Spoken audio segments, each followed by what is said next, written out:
14 yosh qizcha onasiga aytdiki, bir ko'ylak olib bering dedi. Ona otaga aytayapti. Pul bering, qizga men bir ko'ylak olib berishim kerak. Onasi shoshmay turgan. Qizga ham shu gapni aytgan.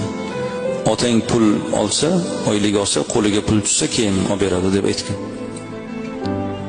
Lekin cho'nchagingizda pul bor. Shu gapni ayting.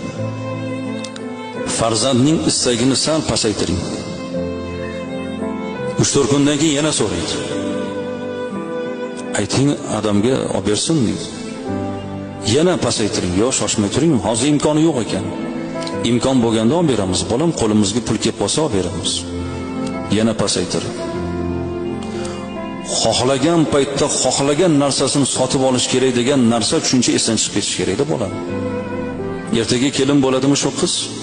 4 yildan keyin eriga faloncha narsa olib bering desa, erini imkoni yo'q, sharoiti bo'lmay qolsa, xo'p bo'ladi deydi. Chunki ota shunday qilib tarbiya qildi u qizni.